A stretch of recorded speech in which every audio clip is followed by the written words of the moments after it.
The cameras were rolling, the audience was silent, and the tension was so thick you could almost feel it in the air.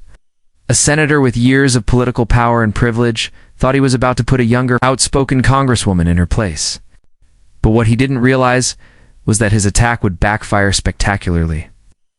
On live television, in front of millions, Marco Rubio launched into Jasmine Crockett with the confidence of a man who believed his words could silence her. What happened next, however, would not only shock him, it would send shockwaves through America. Politics has always been theater. But every now and then, a moment arrives that becomes more than performance. Marco Rubio, a seasoned senator with a reputation for sharp rhetoric, had walked into that studio believing he controlled the stage. To many, he symbolized the old guard of American politics, calculating. He was confident and certain that his presence alone commanded authority. Across from him sat Representative Jasmine Crockett, a rising voice from Texas, known for her unapologetic advocacy for racial justice and fearless willingness to call out hypocrisy. Unlike Rubio, she was not molded by decades of polished political maneuvering. Instead, her strength came from lived experiences, from fighting for communities often overlooked, and from the undeniable fire that burned when injustice reared its head. The stage was set for what was supposed to be a heated but manageable debate. Producers expected fireworks, but nothing outside the usual lines of partisan conflict. What they did not anticipate was that this encounter would escalate into one of the most talked-about confrontations in recent political history. For Crockett, it was never just about political points, it was about truth. And for Rubio, it was about power, image, and control. Neither knew at that moment that their clash would expose not only the deep divides in American politics, but also the raw undercurrents of racial tension that still run through the nation's veins. As the debate unfolded, Rubio wasted no time, establishing dominance. His voice carried the weight of someone who had sparred in countless political arenas, someone used to shaping narratives to fit his advantage. He framed Crockett as inexperienced, too emotional, and even reckless subtle, but cutting attacks that relied on the unspoken assumption that viewers would side with the seasoned senator over the younger, black congresswoman. It was a strategy as old as American politics itself: diminish, dismiss, and discredit. For decades, voices like Crockett's had been silenced through this very tactic, their truths buried beneath the smooth words of polished politicians. And yet in that moment, Crockett did not flinch. She did not shrink. Instead, she let him speak, watching carefully as he tightened the noose of his own arrogance. The audience began to shift in their seats. What seemed at first like a routine clash soon revealed something deeper. Rubio's words dripped with condescension, cloaked in civility, but charged with undertones that many recognized all too well. His dismissal of her perspective was not simply political, it was personal, echoing generations of voices telling women of color to sit down, to be quiet, to know their place. Meanwhile, Crockett was calculating. She knew that her response could not be rash. If she met anger with anger, she would fall into the trap set for her. If she stayed silent, she would reinforce the stereotype he was counting on. And so, she prepared not just to answer, but to dismantle. The tension in the room rose as Rubio leaned harder, pressing his points, circling like a predator certain of the outcome.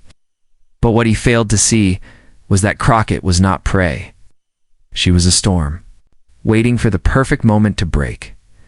Every word he uttered built the suspense.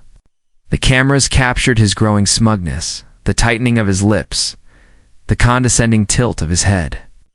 By now, it wasn't just Crockett he was speaking to, which every viewer watching, every voter he believed would nod in agreement. He thought he was winning. But what was coming next would turn the entire debate upside down.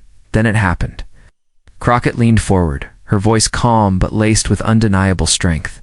She began by dismantling his arguments point by point, exposing the flaws not through volume, but through undeniable truth. Each sentence landed like a blow, but it was not anger, it was precision. She brought receipts, real-world consequences of the policies he defended, stories of communities crushed under decisions made by politicians like him. But it was when she turned directly to him, Speaking of the long history of dismissing women of color in politics, that the air shifted. Suddenly it was not just a debate, it was a reckoning. She was not merely responding to his attacks, she was holding up a mirror to the nation, forcing it to see what had long been hidden in plain sight. Rubio's composure began to falter. The confidence drained from his expression, replaced with unease. The more she spoke, the more the audience leaned in, captivated. Every attempt he made to interrupt only backfired, making him appear desperate. And then came the line, the moment. That sealed the exchange.